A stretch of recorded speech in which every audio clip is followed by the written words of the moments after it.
Il y a des endroits, un jour je vais quelque part, je vais dans je passais devant un établissement scolaire et je vois en fait une statuette, une forme de statuette, une effigie devant l'école. Et quand je vois la statue, je me dis, my God, mais cette école est consacrée à une divinité. Il y a une divinité. Donc pour dire, tous les enfants qui iront apprendre dans cette école, qui seront inscrits dans cette école, seront sous le contrôle de la puissance à qui l'école a été consacrée. Nous vivons dans un monde assez compliqué. Un jour, je vais dans une parfumerie, je veux me prendre un parfum.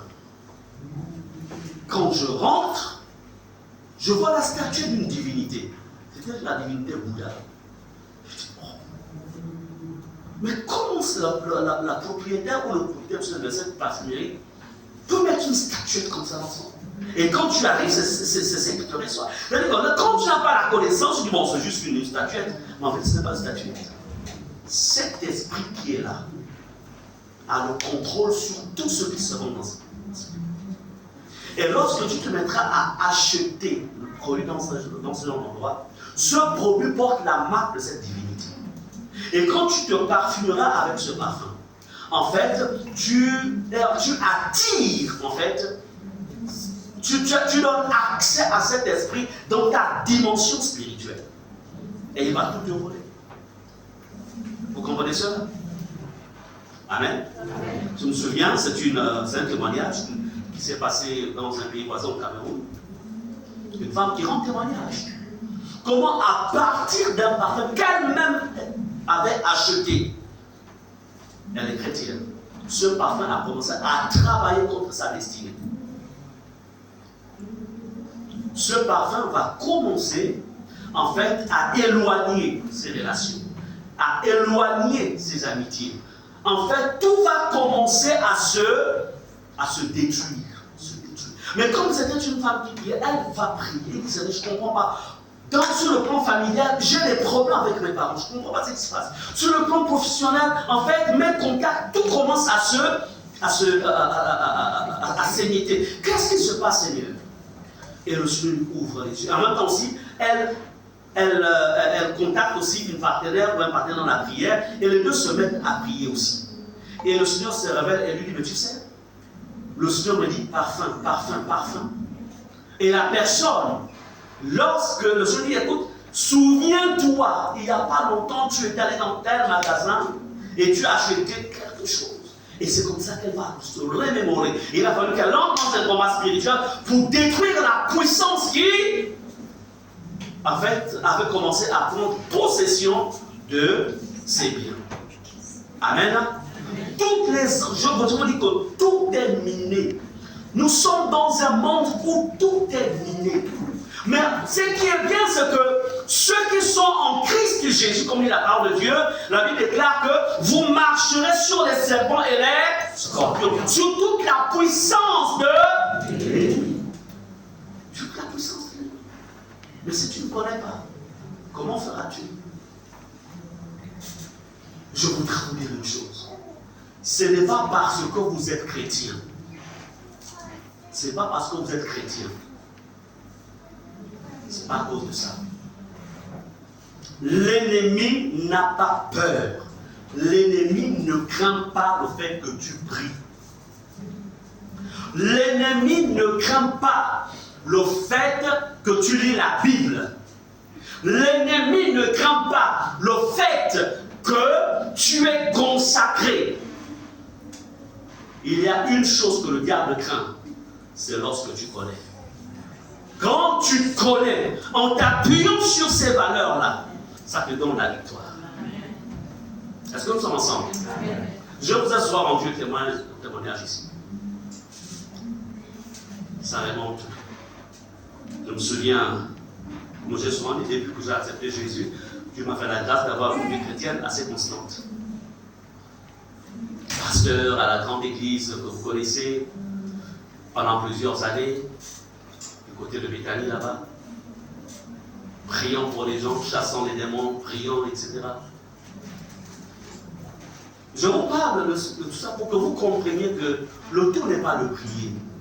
Le tout n'est pas de prier. Et on dit, quand vous ne pouvez pas combattre le diable, tant que vous ne connaissez pas comment il fonctionne.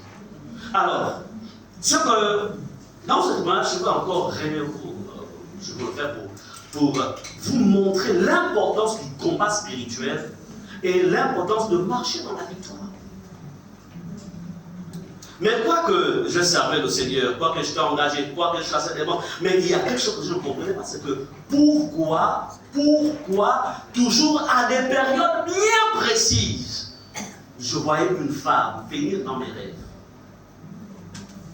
Et parfois, elle faisait tout pour s'accoupler avec moi dans les rêves. Je ne comprenais pas pourquoi. Je jeûnais, je priais, je combattais, mais rien à faire. Je dis, c'est quoi cette histoire? Et pourtant, je vivais dans cette idée. Amen. Et quand je me réveillais le matin, mon esprit impur, je te chape. Mais, lorsque le Seigneur a ouvert mes yeux, à travers la connaissance, la diaconesse, maman Pierre était là, un jour je me lui demande, je lui ai dit, écoute un peu, est-ce qu'il y a dans la famille quelqu'un qui a fait des alliances avec les esprits des eaux? Tu te souviens, je t'ai posé la question. L'esprit de Mumbayalo, c'est toi qui m'as parlé de l'esprit de Mumbayalo. Elle me dira, mais oui, mais dans ton côté paternel, elle m'a donné toutes les informations. Et quand cet esprit-là venait, à des moments bien précis, et il y avait parfois des divergences, des incompréhensions entre mon épouse et moi. Il y avait des moments parfois, j'entends votre nuit, mais tu peux la laisser. Et elle aussi, parfois, elle sent une voix qui me dit, tu peux le laisser, il t'emmerde. Mais l'avantage que nous avons en fait dans notre couple, c'est que nous échangeons. On ne garde pas les choses dans le cœur. Et je me suis dit à mon épouse, écoute, chérie, il y a des moments quand on ne s'entend pas, mais j'entends une voix qui me demande de te laisser tomber. Et elle aussi, elle dit, mais moi aussi la même chose, j'entends la main qui me dit, mais écoute, ce gars-là, tu peux refaire ta vie. Je dis, ah, je comprends, c'est l'esprit anti-mariage. Parce que nous, de notre côté, dans notre côté paternel, il y a l'esprit anti-mariage. Je dis, ah, je comprends. Et c'est comme ça qu'on s'est mis à prier. Mais lorsque la diaconesse m'enquête, quand elle me donnera l'information que je voulais, quand je veux me mettre à prier, je vais joindre mon épouse. On va travailler par rapport à ça. Je peux vous le dire, depuis ce jour-là jusqu'à maintenant, je ne vois plus ce qu'on appelle les rêves, on appelle ça comment? Des esprits en fait, des femmes de nuit. Pasteur que j'étais. Pasteur, priant pour les malades, faisant des délivrances dans la vie des autres. Moi-même, il y avait en fait quelque chose qui était caché, mais parce que je n'avais pas la bonne information, l'ennemi en fait passait par là pour me rendre la vie dure. Vous comprenez cela? Satan ne respecte pas ta position. Il ne respecte pas ça. Mais il craint que tu connaisses. Quand tu connais, là, il a des problèmes. Amen. Quelque chose qui m'avait. À un moment, je me disais que est-ce que je vis dans la convoitise? Est-ce que j'ai ouvert les portes? Est-ce que Mais non, ce pas les portes. C'était des esprits familiers dans la maison, dans la famille, qui venaient en fait pour dire que tu te maries, vas-y, on va voir où tu vas aller. Si on te dit que le mariage tient, mais si la sang ne tient pas, tu vas terminer la carte de départ. Mais heureusement que Dieu était fidèle. Amen. Donc je voudrais vous dire une chose. Dans les écoles, il y a des puissances, il y a des esprits, il y a des agents qui aussi viennent avec les sacs. Ils sont petits aussi comme nos enfants. Eux, ils ne viennent pas pour apprendre. Parce qu'ils vivent dans un royaume où ils sont même des rois. Ils ont des avions, ils ont des voitures, ils sont là-bas. Ils ont une vie parallèle. Mais ils viennent pour une mission. Toi, pendant que tu envoies ton enfant pour apprendre, eux, ils envoient leurs agents pour détruire. Mais nous pouvons les empêcher. Et voyez, lorsque le cerveau de quelqu'un, d'un enfant, a été en fait, a été mangé, ou quand le cerveau est attaqué, il y a ce qu'on appelle des troubles de mémoire permanents. Des troubles de mémoire. Pendant les cours, pendant que le professeur, en fait, pendant qu'il donne les cours, l'enfant comprend. Mais arrivé au moment des devoirs ou des examens, l'enfant ne comprend plus rien. Même parfois, le professeur ne se comprend pas. Toi, pendant les devoirs, le contrôle, pendant les... Tu fais très bien, mais qu'est-ce qui se passe pendant les devoirs? Qu'est-ce qui se passe? Il est victime d'un ensorcellement. Amen. Il est victime. Si vous remarquez cela dans la vie de votre enfant, sachez qu'il est victime d'une attaque. Son intelligence est manipulée et même volée. Vous avez parfois des enfants qui sont turbulents en classe. Je vois la maison, il est tranquille, il est calme. Et même parfois à la récréation, c'est quand même, c'est gérable. Mais dès qu'il rentre en classe, il est turbulent comme il n'est pas permis. Bien aimé, la turbulence, la désobéissance de ces enfants qui avaient leurs enseignants, c'est souvent la conséquence d'une action satanique. Il y a des sorciers qui sont à l'œuvre et qui travaillent contre, en fait, la stabilité de l'enfant. Au point où on te convoque, ah mais madame, votre enfant ne comprend pas. Et pourtant il est intelligent, mais il n'est pas tranquille en classe, on ne comprend pas ce qui se passe. Vraiment, allez-y un peu conseiller l'enfant. Il faut savoir, les conseils là que vous allez donner là, ça ne va rien faire. Parce que la source de sa turbulence provient du monde des esprits. Dans le monde des ténèbres, il y a quelqu'un qui a son effigie. Imaginons que l'élève s'appelle Katoussou. Mais c'est pas le problème. Et puis, les voisins, ils prennent donc les collègues de classe là. Mais un collègue, et ils ne sont jamais seuls dans les écoles. Ils ne sont jamais seuls. Les sorciers n'opèrent jamais seuls. Les sorciers opèrent en groupe. Est-ce que vous comprenez cela? Même dans les écoles, ils ne sont pas seuls. Je me suis vraiment rappelé une histoire, c'est une histoire authentique. Ça s'est passé en Dédé. Il y avait vous savez, on appelle un professeur là-bas, etc. Donc, lui, en fait, il veut que les enfants réussissent. Mais il y avait un groupe d'enfants, en fait, qui était, en fait, qui mettait le professeur hors de lui-même. Le professeur ne savait pas qu'il avait affaire à une fratrie de sorciers. C'était juste des petits enfants. Le professeur a commencé à chicoter pour punir, en fait. Les enfants ne vont pas te récupérer dans la nuit. Ils se sont retrouvés. Le prof a dû faire un mois dans cette vie. Dans la nuit, ils sont venus le bastonner. Taper. Le matin, le professeur n'a pas pu aller à l'école. Envoyé en état d'urgence à Libreville. Et il n'est jamais pu repartir dans son application. Mais vous l'avez appelé sorcière. Ce que vous devez comprendre, ce que je vais vous faire comprendre, ça là, c'est une maison. Dans cette maison, quand on est en Christ, il n'y a que deux esprits qui vivent là-dedans. Il y a notre esprit et l'esprit de Dieu. Est-ce que vous comprenez cela? Lorsque la personne n'est pas en Christ et a des alliances avec le monde éternel, ou a fait des alliances, lorsque Jésus dit j'ai dit que l'un d'entre vous est un démon. Un démon a à sa disposition 13 000 esprits. 13 000. Vous comprenez cela? 13 000.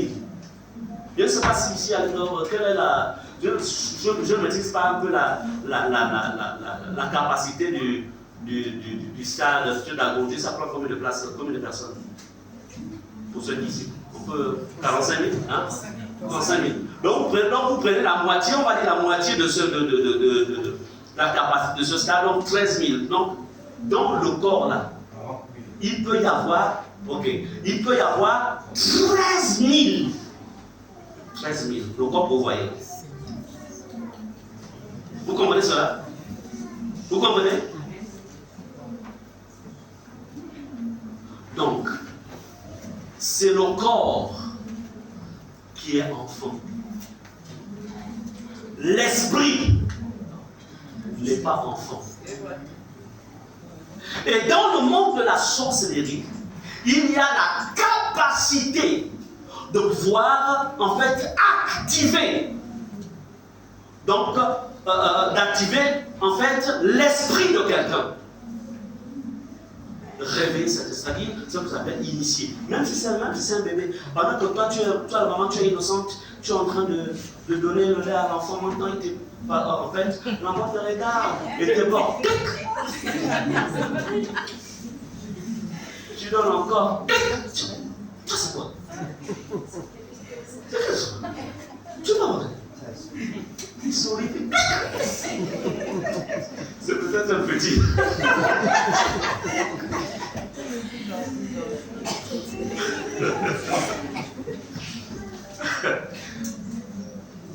Bref, ce que vous devez comprendre, là où beaucoup parmi vous trompez, c'est en fait, vous avez cru qu'un sorcier c'est quelqu'un qui est travailleur avec ça a changé, l'action diabolique se fait aujourd'hui à tout âge. Est-ce que vous comprenez cela? Je me souviens, moi c'est ma grand-mère qui m'a élevé, personnel. Elle me dit, elle aimait souvent m'appeler, Arne Gigilin. Je m'appelle souvent. Mais tu sais, si j'avais la sorcellerie, je t'aurais donné la sorcellerie. Elle me dit souvent ça. Comme on dit, toi, c'est moi qui t'ai élevé. Mais si j'avais ça, je t'aurais donné. Comme on dit, en fait, parce que je n'ai pas ça, je n'ai pas eu ça, je t'ai rien donné. Qu'est-ce que je voudrais dire par là? Généralement, la plupart des enfants sont souvent initiés à ces choses-là par les grands-parents.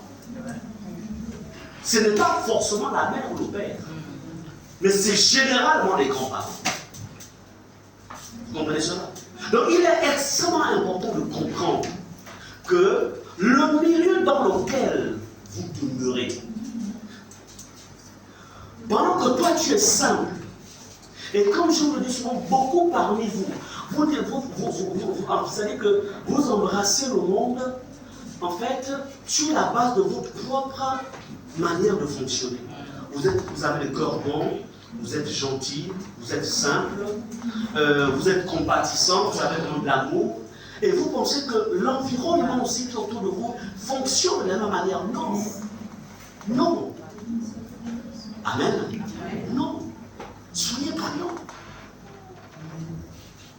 Je disais tout à l'heure, voici, il faut marteler les enfants.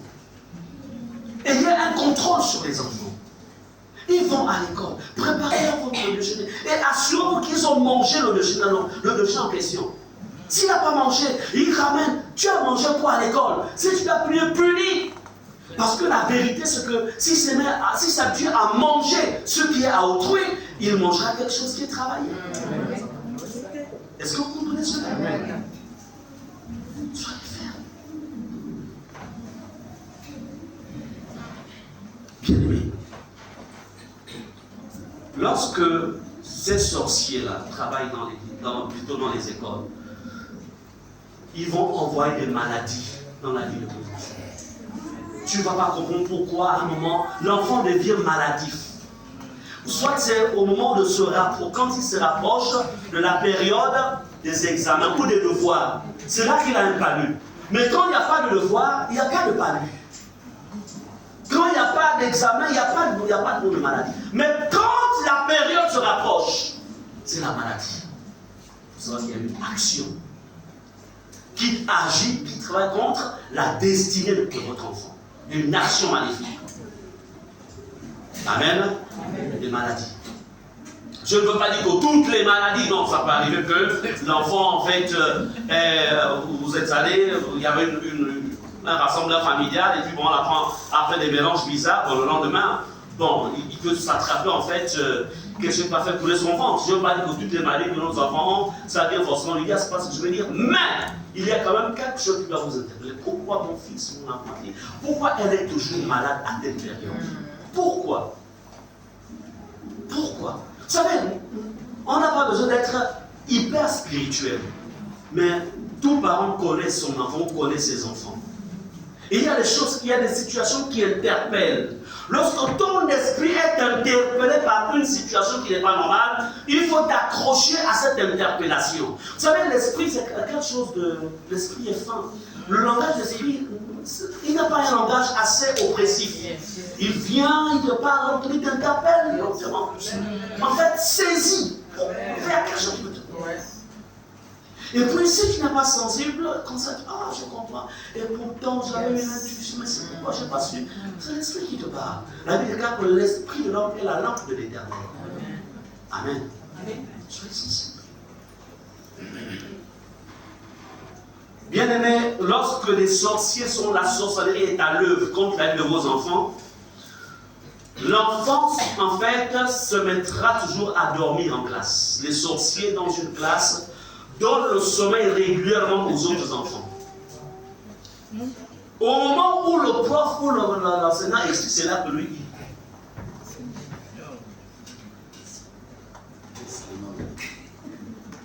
Et le plus, attends, mais toi, tu ne dors pas chez toi. On te comprend, on ne comprend pas. Le prof ne comprend pas. Ton fils, il est vraiment, il est intelligent, mais il dort toujours en classe. C'est pas ce qui se passe. Tu viens, tu conseilles l'enfant compris, maman, papa, j'ai compris, etc. Mais ça se répète toujours. Il faut comprendre que là, votre fils est sous une attaque sorcière. Le sommeil, pourtant il dort normalement à la maison. Mais pourquoi somnote-t-il toujours en classe? Il y a une équipe qui l'ont pris comme cible. Alors il faut tout faire pour bloquer son avenir. Il faut qu'il échoue. Il faut. Et les esprits de sorcellerie, les sorciers, ils s'y plaisent quand tu vois quelqu'un souffrir. Ils s'y plaisent. Ils se réjouissent. Amen. Ils se réjouissent. On va demander un peu à notre ancien monsieur. Lève-toi, prends ta femme à la main. Essaye un peu de marcher. Tu l'as. C'est un image, quoi. Tiens, essaie un peu de sourire en amoureux, machin. Voilà. Et puis, regarde le sorcier.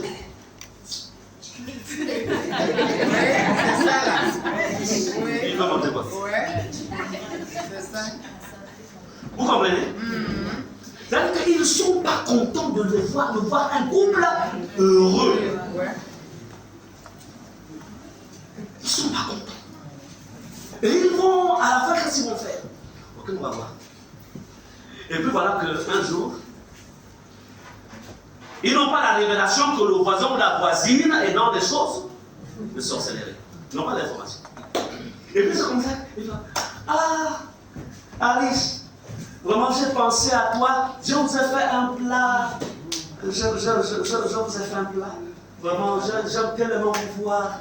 Donc, bon, il y a quand même un peu de piment, hein, mais seulement, bon, je ne sais pas si tu manges le piment. Et puis Alice aussi par amour, elle est une femme trop simple. Ah, vraiment. Ok, merci, vraiment, merci. Surtout qu'il vient en train de s'installer aussi à Colas, là-bas. Donc, voilà. Ah, vraiment, le bon voisinage, vraiment. Et le piment qu'ils ont mis là, c'est le piment qui va commencer à travailler contre le foyer. Dès qu'ils vont manger ce plat, ils ne comprennent pas pourquoi ta culture devient un peu de temps en temps nerveux. Et puis elles aussi le sont portées les plus patientes. Est-ce que vous comprenez cela? Amen. Les sorciers, ils n'aiment pas le bonheur. Ils n'aiment pas le bonheur. Comme à l'époque, aujourd'hui encore il y a le gaz, etc. Mais à l'époque, est-ce que tu peux d'abord, je suis venu prendre, vous savez à l'époque, même pour allumer en fait le feu à la cuisine, hein, il fallait prendre une braise chez la voisine pour l'amener en fait. La braise là, qu'on vient prendre chez toi pour aller allumer un autre feu. Quand ça va là-bas, qu'est-ce qui va se passer? La braise c'est quoi? C'est l'image de quoi? Du feu. Et tu comprends pourquoi il y a longtemps le feu dans ta maison. Vous comprenez cela? Dites merci Jésus. Merci Jésus. De ce que je t'ai rencontré. Amen. Amen. Donc, si on vous interpelle, votre prof vous interpelle, le maître de votre enfant, le professeur vous interpelle, dit vraiment, je ne comprends pas, votre enfant passe tout le temps à dormir. Ne tapez pas sur l'enfant. Prenez l'enfant, échangez avec l'enfant et commencez à prendre autorité contre l'action des ténèbres. Maintenant, c'est différent si l'enfant aussi, si l'enfant, avec aujourd'hui les appareils, pendant que tu penses qu'il dort, il a mis le drap sur lui, avec l'appareil sous le drap là-bas, jusqu'à 1h du matin. Donc il faut être sûr qu'il a, malgré ses 8 heures de sommeil, il a des soucis en classe. Mais s'il n'a pas 8 heures de sommeil, il est normal qu'il soit en classe. Là, ce n'est pas un démon. Est-ce qu'on est d'accord? Parce que, je répète, il faut qu'on soit équilibré. On doit être équilibré. Donc, les enfants, retenez qu'un plat de nourriture, une boisson, les gâteaux, surtout ces femmes-là qui sont exposées là, certaines parmi eux sont des sorcières. Certaines sont des sorcières. Donc, elles viennent vendre ces choses-là parce qu'elles appartiennent à un autre monde. Elles vont prendre ça pendant que l'enfant va acheter le gâteau. À la limite, s'il y a, je ne sais pas s'il y a encore, à l'époque, il y avait ce qu'on appelait des cantines. Hein, non, des réfectoires. Je pense qu'à la récréation, les enfants pouvaient aller au réfectoire, puis acheter. Hein, je pense que c'est ça. Moi, je me souviens que sur le lycée-là, le foyer, voilà. Il y avait le foyer. Pourvu qu'on nous ramène vraiment les foyers dans les écoles. Qu'on nous ramène vraiment les foyers. Parce que là encore, c'est moins exposant. Parce que ces femmes-là, chez elles, un jour, je voulais. Pendant que j'allais au bord de mer, je passais par le bord de mer, alors j'étais souvent attiré par vous voyez les madames, quand c'est. Voilà, ça c'était notre. Quand on était jeunes, les madames cassées là, c'était ça notre goûter. Donc on n'allait pas faire sécurité, papa, vous oubliez parce que la maman dit voilà, maman, nous, c'est-à-dire qu'entre 13h et 15h, parce qu'on apprenait matin et soir, tu pars de la maison, tu t'arrêtes, tu vois un banani. Tu ramasses tes madames, tu casses, tu mets dans ton sac, ça c'est ton goûter.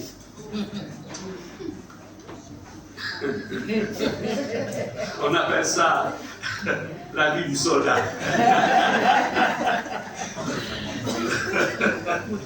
Mais les enfants aujourd'hui, ils vont dire il n'y a plus de pain. Il n'y a plus de pain. Nous, on n'a pas connu ces choses-là. Amen. Alors, un jour, je passe par là, je vois les madames. Alors, j'achète une première fois. L'esprit me dit une seconde fois, j'achète dans les bouteilles. Et puis, la pensée dit attends, la personne qui casse ça, ses mains sont comment? Quand il est enrhumé. aussi.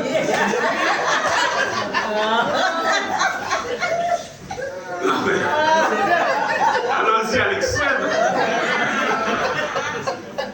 Il fait comment? Oh Jésus. Alors, je vais vous dire, depuis j'ai marché les mains. Parce que de toute façon, les coups.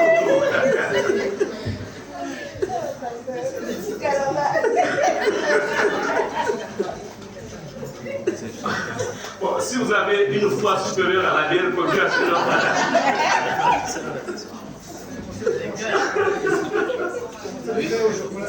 Voilà, tout ça. Amen. En fait, c'est pour dire que faisons attention avec ces choses qu'on nous voit à l'extérieur. Et surtout que nos enfants, en fait, vraiment, chers parents, protégeons au maximum nos enfants. Donc, quand il a grandi, bon, tu l'as formé, mais même l'argent qu'on donne pour le goûter, là, à la limite, répète peut-être quelqu'un au niveau de l'école, et puis donc tu as la conviction qu'elle a quand même une bonne moralité, et qu'elle ne peut pas faire n'importe quoi avec ce qu'elle prépare. Amen. Mais si vous ne connaissez pas, en fait, quelle est la moralité de cette personne, quelle est son identité spirituelle, aller acheter, c'est compliqué en fait. Est-ce qu'on est ensemble?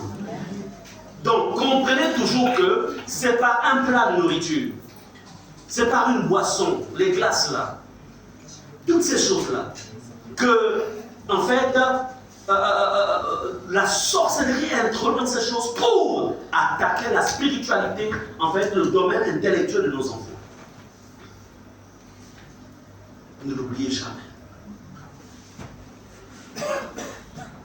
Alors, il y a aussi des pièges que ces gens attendent. Et je vais vous donner 4 pièges, je ne vais pas tout enseigner aujourd'hui. Nous verrons par la grâce de Dieu comment continuer dans les jours qui viennent, puisque tout le monde n'est pas aussi là, certains sont en vacances. Alors, et si possible, on pourra même voir comment peut-être conclure par une veillée de prière, on pourra voir ça, en fonction des directives du Seigneur. Chers enfants ou chers parents, ces gens-là dans les écoles, même dans les bureaux, bon j'essaie un peu de traduire dans les bureaux, mais restons au niveau des écoles, vous entrez, je parle aux enfants, les parents regardent ça, vous pouvez le rappeler aux enfants. Le matin, ils entrent dans la barrière, ils traversent la barrière de l'école, et puis au sol, ils voient en fait des coquilles d'œufs cassées, comme que l'enfant ne traverse pas. Et même, si vous êtes avec l'enfant, prenez autorité. Au nom de Jésus, je détruis le piège mystique qu'il y a derrière ces coquilles d'œufs.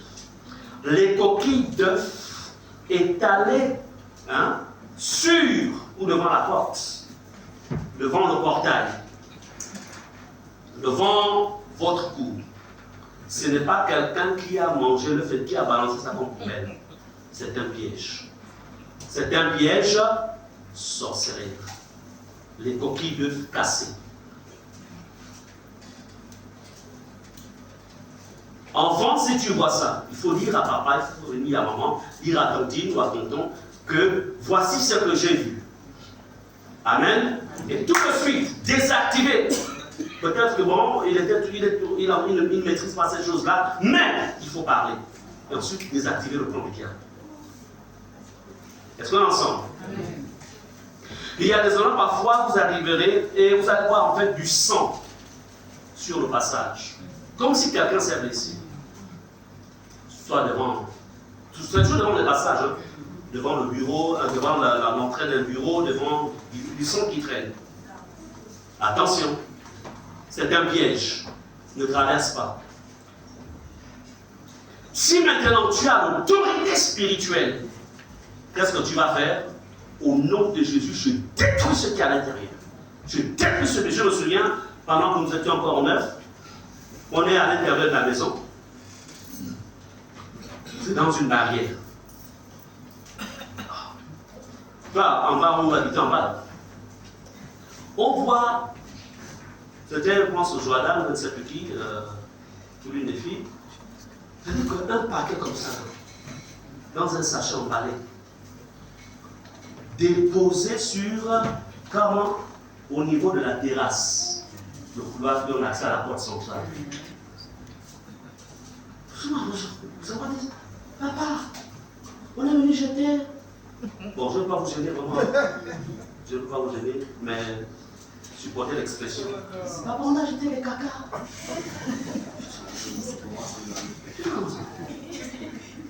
Et puis bon, mon épouse, elle n'est pas très. Elle est elle est appuyée dans le combat. Elle dit, chérie, viens voir ce qu'il y a dehors là-bas. Il dit, à quoi? Je regarde. Oh. C'est-à-dire que j'essaie un peu de voir la barrière. La maison qui est derrière, ce sont des locataires et je connais la configuration de cette maison-là. Chaque chambre a ses toilettes. Je regarde en haut, chacun, nous sommes dans une parcelle et chacun est dans sa villa. Le sachet là, ça vient. Dites aux enfants, ne touchez pas. Touchez pas, reculez. Il dit, c'est un piège, on est attaqué. Je me suis approché. J'ai pris autorité, j'ai fait ce que je sais faire. Ensuite, soulever les balancer. Amen. Donc, c'est pour dire que, comme je le disais au début de mon message, même si toi, tu n'es pas un homme, une femme à problème, mais il y a des hommes et des femmes qui ont des problèmes contre toi. Ils te cherchent tous les jours. Je suis chez moi à la maison, je suis tranquille avec ma femme et mes enfants. Comment vous me déposer un paquet comme ça devant la porte? Donc, si vous voyez du sang sur votre passage et que vous êtes obligé de passer par là, vous êtes enfant de Dieu, n'oubliez pas que vous avez l'autorité spirituelle. Alors, au nom de Jésus, tu détruis cela. Amen. Et ensuite, tu passes. Même si tu commences à sentir les fourmis monter sur leurs pieds, il ne faut pas avoir peur. Amen. Amen. Parce que les fourmis qui montent là, tu ne perds pas de fourmis. Et puis ça va dire, ah, tu vois, là où tu as marché.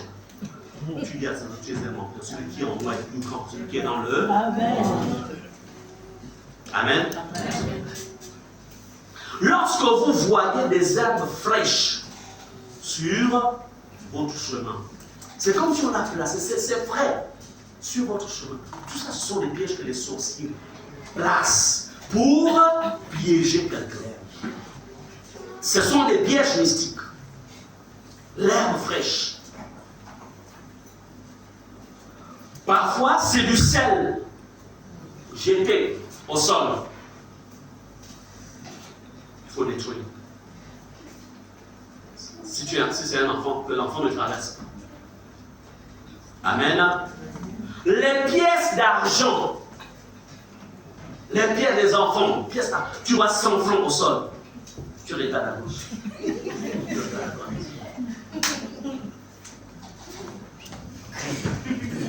Tu sais qui a déposé la pièce là? Tu sais, ne ramassez jamais de l'argent au sol. Que ce soit 1000 francs ou que ce soit 10, non 10 francs n'existe plus. Que ce soit 25, ne ramassez pas. Généralement, l'argent jeté au sol, c'est fait pour vendre quelque chose qui est dans la personne. Quand tu ramasses l'argent, dès que tu ramasses, il y a quelque chose en toi que tu vas vendre. Ça peut être ta santé, ça peut être le nombre de tes années. Il avait été dit que tu vivras pendant 90 ans, mais tu ne comprends pas pourquoi à partir de 45 ans, tu comprends que ça va avoir des maladies bizarres. Mais la vérité, c'est que quand tu étais enfant, tu avais vendu une partie de tes années. Comment? Mais pas de l'argent que tu avais ramassé. L'argent travaillé. Amen. C'est pourquoi, chers parents, soyez très regardants avec les enfants. Très regardants. L'enfant vient avec une nouvelle paire de chaussures à la maison. Parce qu'il a maintenant 17 ans, 18 ans. Tu ne dis rien. Tu as vu ça? Oh, maman, laisse-moi rigoler aujourd'hui.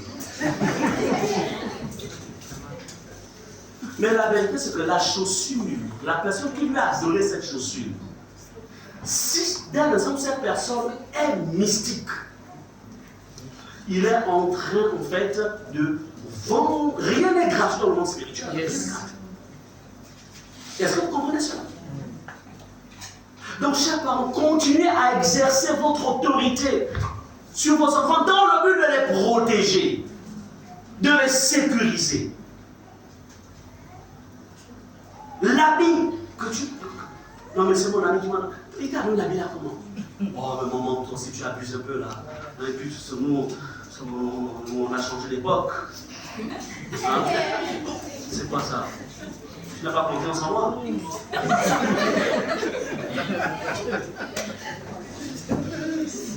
Amène ton fils, ta fille, et donne-lui des conseils. Dis mon fils, ma fille. Notre époque était plus tranquille que votre époque. Amen. Amen. C'est important. Rien que les vêtements là. Et si je peux vous conseiller, chers parents, allez-y de moins en moins. Comment on peut le dire? Seigneur, donne-moi de moins. Achetez de moins en moins le Mutuki. Sachez pour les choses. Que le Seigneur vous donne les moyens nécessaires. C'est vrai que, bon, la situation n'est pas ce qu'elle est, mais vraiment que Dieu vous aide. Parce que vous savez, à partir d'un habit, même si un habit a été lavé 1000 fois, un habit porte toujours l'ADN de la personne qui a fait ça.